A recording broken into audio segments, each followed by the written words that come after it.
The balance is 2.5%. Out of that, ice and glaciers cover 2%. On land, we get only 0.5%. That water available for our use is only 0.5% of the entire water resources. Now, so this everybody know about the childhood, that there is a concept of hydrologic cycle. This total water is always constant.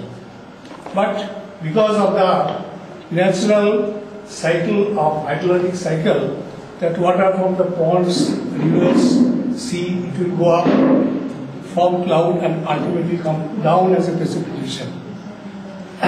So in our daily life, whatever the water we use, broadly this has got two sources. One is major from the rainfall and partly from the snow melt.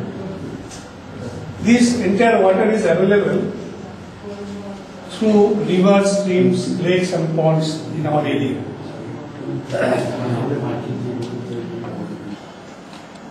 The total water that is available in the surface water we get through the rivers, streams and ponds, and there is some part goes to groundwater which is pumps, aquifers, from where we can extract from in the alluvial area, in the hard rock areas, and also in the semi-hard rock areas, that is semi-submerged rocks. Now, this total water that is available in our country is a total about 4% of the global availability. In our country, we get around 4,000 billion cubic meters of water from annual runoff, which I have told earlier, about 2980 billion cubic meters, including 1110 BCM from Gangamukta River Basin, because that is the major area where we are getting water. Of 1122 BCM is available, which can be utilized for our purpose. Greenhouse gas, that is in the atmosphere. But in the below, that is water, which is also equally important, which we are careful, but I think that we are not that careful in our country. See, water in the surface water or whatever water we are getting, it is being polluted.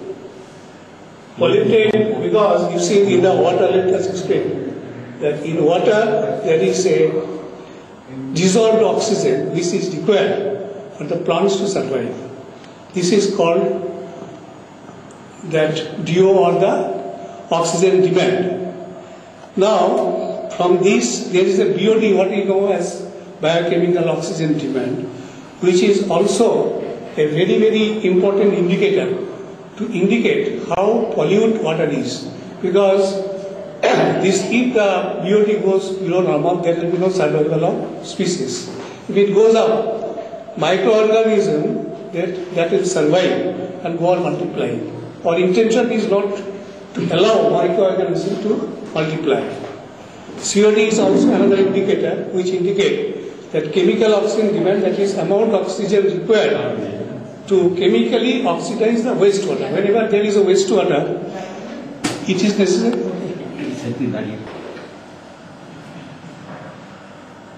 Now, this other than BOD, another important aspect is pathogens. What is pathogen? Pathogens are disease-producing organisms that grow and multiply within the host. That means if there is some pathogen inside a pond or even inside human body that will go on increasing by itself, then under this is bacteria. See, bacteria, they born cholera, bacillus. Then is interacting without water, that mosquitoes cannot survive. So once there is a water body, one has to be careful because malaria producing mosquitoes will be there. Then there is another effect is scheme, which I saw in most of the villages. This is because of this sort of polluted water.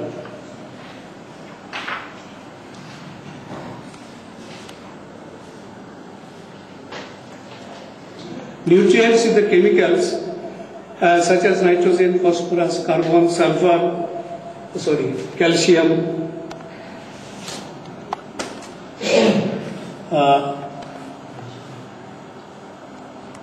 potassium, iron, manganese, boron and cobalt. These are all essential for the growth of living things. May allow growth of aquatic plants, particularly algae. If these are there, they will allow algae to grow also. So dissolved salts, dissolved salts are salts, cations are sodium, cadmium, magnesium and potassium. So if this is, that chloride, sulfide, all these are in the water. Now, according to the limit, fresh water must have this dissolved solid less than 1500 milligram per liter. If it is more, it is brackish, that is 1500 to 5000, which is normally available in the southern 24 Parganas.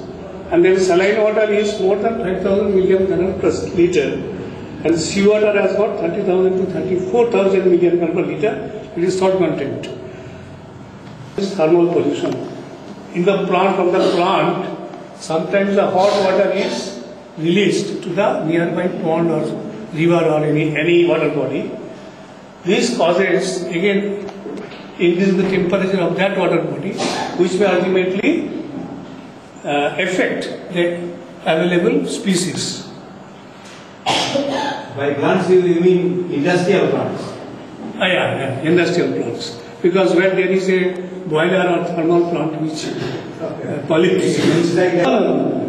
I have written that hot water from plants, not this type of plants. Thermal plants are isolated thermal plants. Okay. Then the toxic elements. They are minute present. Of course, there is allowable limit, which I will indicate. But normally, if it is there in the water, that becomes toxic. Must be very careful. This is the pesticide. Pesticide actually directly does no bad effect. But what happens if it goes inside the body, it affects the food chain. Or interior, that entire body system, there is a food chain which is affected by